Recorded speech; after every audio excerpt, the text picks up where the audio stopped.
They said Daniel died on a Thursday, but Daniel was very much alive. In fact, he stood at the back of the church, wearing black, watching people mourn him. And you know the strangest part?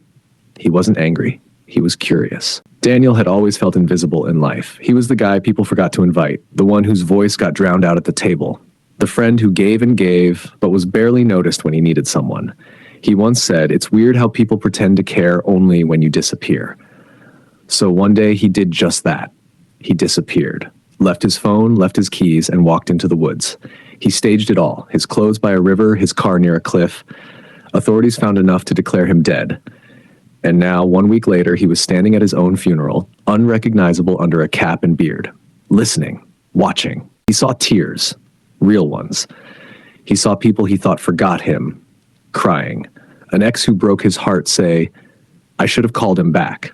Friends who ghosted him, now posting his pictures online. His boss took the mic and said, "He was a genius we didn't appreciate enough." Daniel smirked. "Now they see me," he whispered. But beneath the satisfaction was rage. Not because they missed him now, but because they only missed him now. Why does the world only praise the dead? Why do we wait till it's too late to say what we feel? That night, Daniel snuck back into the apartment he once called home.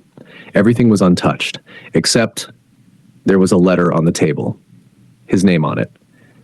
In it, a friend wrote, "If you ever come back, know that you were never invisible. We just didn't know how to love someone who hid behind so many walls. We didn't ignore you. We just didn't know how much you were hurting." Daniel dropped the letter. His chest felt heavy, not from guilt, but from a truth he never wanted to face.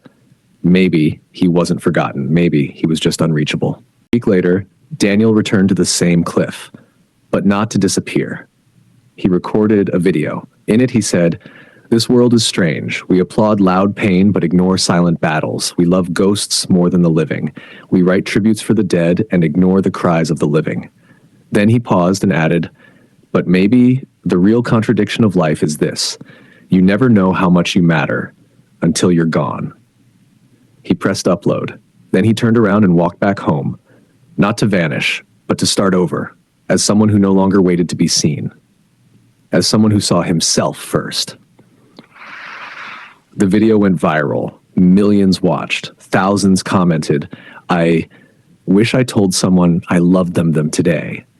But here's the twist. Daniel never came back online, never posted again, never appeared anywhere. To this day, people argue, did he walk away to live? Or did he jump? And maybe that's the final contradiction of life. Some stories are only beautiful because we'll never know how they end.